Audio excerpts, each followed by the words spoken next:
it is time for the sketchbook tour. I'm gonna break it into 2 parts because I personally think it's a bit long, and maybe, I don't know. I'm just gonna break it up. That's what I'm gonna do. And I do think, I mean, there is like a natural break in my sketchbook where I finally just like you'll see, like, oh god, this is so awkward. There's just like, it's the beginning is just almost entirely my style, which I mean, I love. Like, I love drawing like this, just all black. It's just ink, pen and ink drawings. I mean, point being, I think I'm gonna split it up into 2 parts. It is like a rather thick book, or rather many pages. There's a lot of pages in here. Look at this. Look at her. And it's so funny. You can kind of see where I make a distinction, and I just start kind of going wild with it. And by wild, I mean wild for me at the time. But yeah, so this is gonna be part 1. And then maybe I'll even condense it all into one and do like a non-talking version. I'll just do the flip through. Let me know if that's something you would want, and I will upload that as like one, just some chill music, and I'll just flip through it. But yeah, let's get into it. So this is the Moleskine notebook. It is not the sketchbook, to make note of that. It's the one, it's like 5 and a bit inches by 8 and something inches. I don't know the exact number. But yeah, I love Moleskine books. This one is definitely, you can tell, really more of a notebook, like a blank page notebook, and not a sketchbook. But anyways, on the cover here, I have some stickers. These ones here that are scratched out are ones that I ordered on Society 6, which I really liked the designs, but I'm really sad to say the quality is terrible, and they faded and scratched with like under 3 months. Whereas, like, I mean, not, you know, humble brag, but the stickers that I order and get done, I don't know, I think they'll probably endure to the end of time. But anyways, let's crack on. Let's get into it. I started this sketchbook, and I mean, there's pages ripped out, but I'm gonna say I started taking it seriously around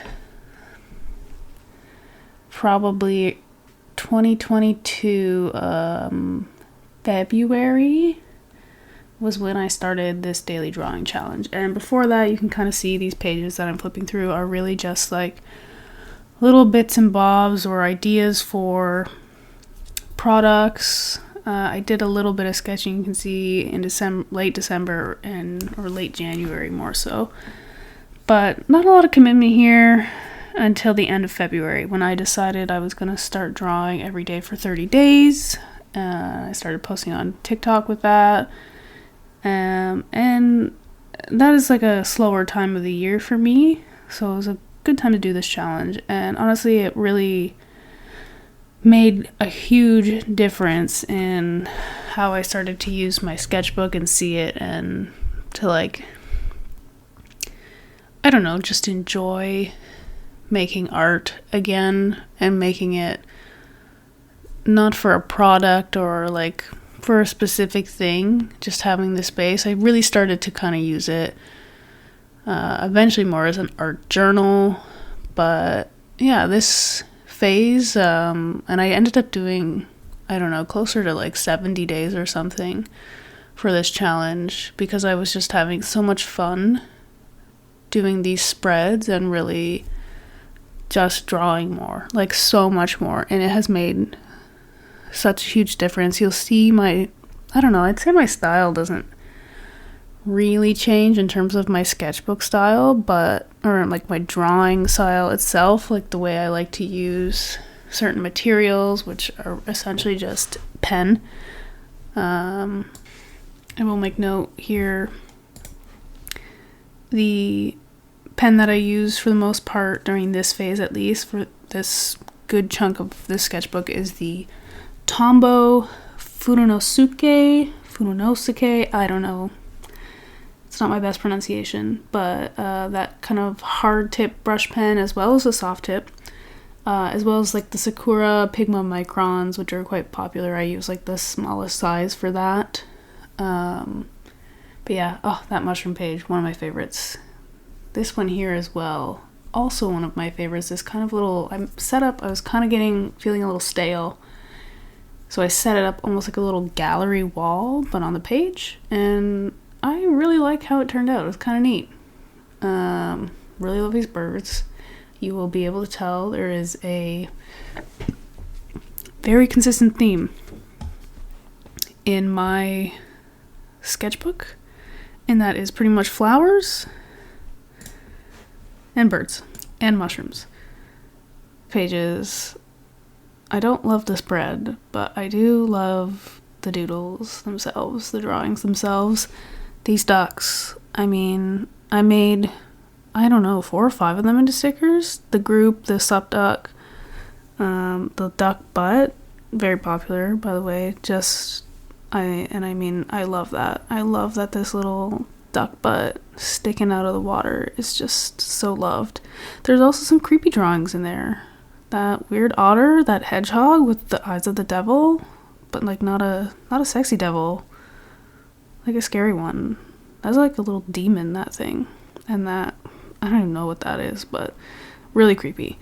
But this is part of what I love about doing this whole thing is learning to accept that as you make more, like, it's not all gonna be good. It is definitely not all gonna be good.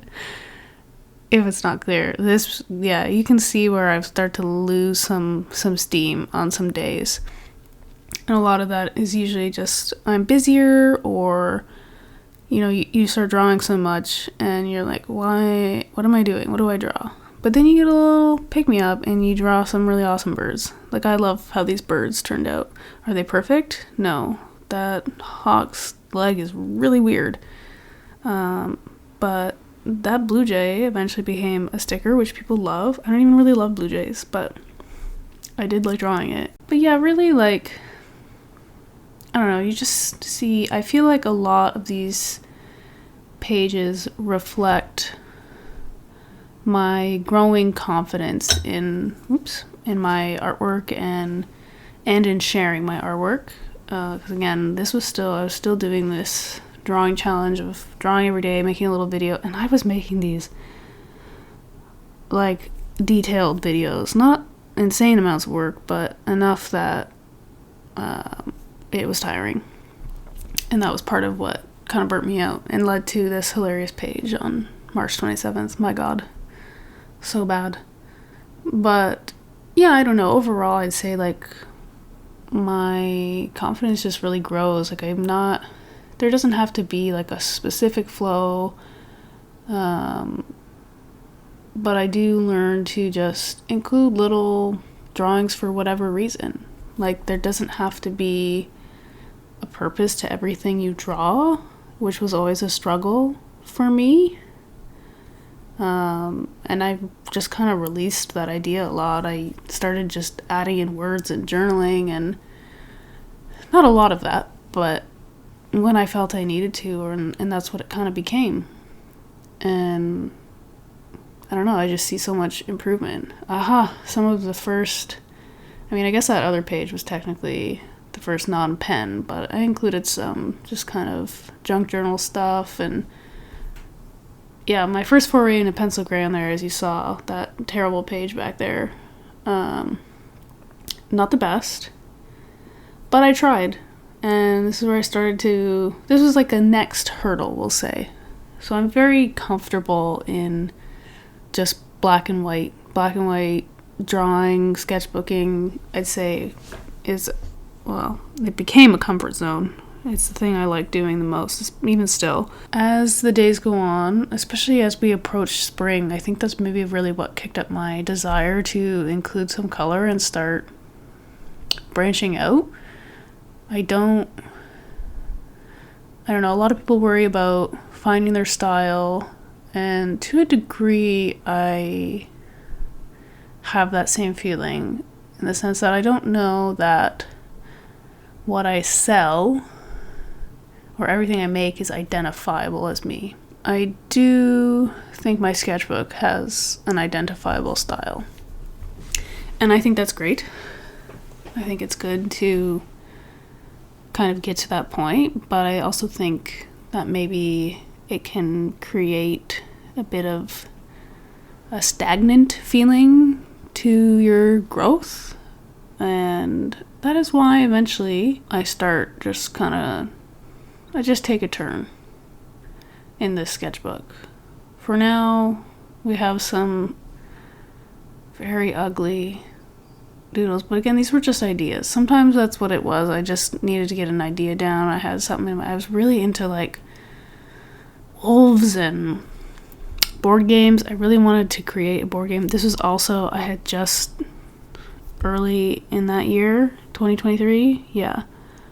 I had just started reading and I mean like blowing through all of Sarah J. Maas's books. I read ACOTAR and I was like, I had not really read, and I don't read romance, or I never had. I do now. But fantasy and romance combined is like, that's my sweet zone. I love it.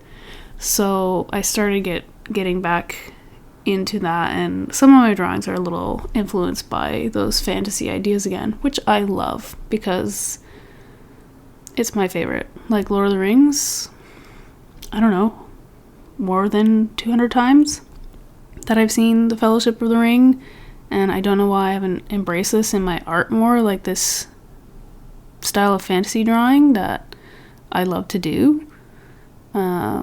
So again, this is just all stuff that kind of comes out as you sketchbook more, as you draw more, and just kind of like, I don't know, plop it all on the page. I think we're approaching here close to, yeah, so April 28th, we would have been kind of heading home. Home for me is like the Niagara region. I am from Canada. That probably has never been said on here, and by probably I mean definitely. But this is where my like daily drawing challenge eventually just ends, because it was like Mother's Day weekend was approaching, and I was just so burnt. We were going home, like trying to draw every day when you were like visiting your family. For me, like I don't get to see them often.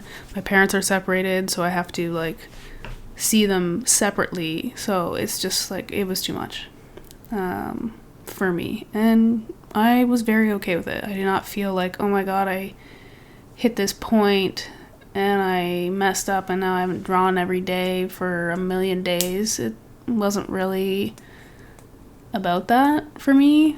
The drawing challenge was really just a way to get comfortable sharing my art and creating and practicing in a kind of expedited fashion, especially after a long stretch away from art making. The last part of the year is pretty busy on the like selling side and tons of markets. So yeah, the challenge was really just to get me back into making art and kind of finding what I wanted to do. But yeah, I think that's a good place to stop. I'll leave you with this super bad attempt at a drawing of TJ, my dog, from life. And I'll talk to you in part 2. Bye!